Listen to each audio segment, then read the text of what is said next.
যারা food cravings কমাতে চান তাদের জন্য একটা দুর্দান্ত টিপস। কারণ আমরা ফ্যাট লস জার্নিতে দেখেছি যে আমাদের ভীষণ ক্রেভিংস হয়। আমি সিদ্ধান্ত নিই যে আমি এই খাবারটা খাবো না, এটা আমার হেলথের পক্ষে বা এটা আমার ফ্যাট লস জার্নিতে এটা আমাকে রেজাল্ট দেবে না, তার সত্ত্বেও কিন্তু আমরা খেয়ে ফেলি বিকজ অফ নট মাইন্ডসেটের রোল তো আছেই, কিন্তু সেটার পার্সেন্টেজটা খুব কম।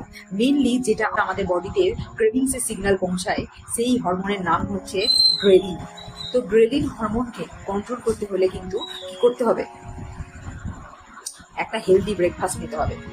দুটো খাবারের মধ্যে যখন ধরুন সকালে ব্রেকফাস্ট করবেন, দুপুরে লাঞ্চ করবেন, কিন্তু তার মাঝখানে আপনার ভীষণ খিদে পাচ্ছে, এটাই হলো ক্রেভিংস। তো ক্রেভিংস কন্ট্রোল করতে হলে কিন্তু 100% আমাদের কি সকালবেলা একটা ব্যালেন্স নিউট্রিশন দিতে হবে বডিকে। ব্যালেন্স নিউট্রিশন দিলে আপনি ইজিলি ক্রেভিংসকে কন্ট্রোল করতে পারবেন।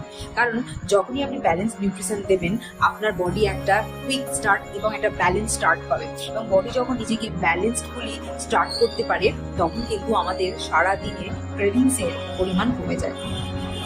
এবং আরও একটা পয়েন্ট যেটা মাথায় রাখতে হবে যে প্রপার পরিমাণে প্রোটিন কনজাম্পশন রাখতে হবে।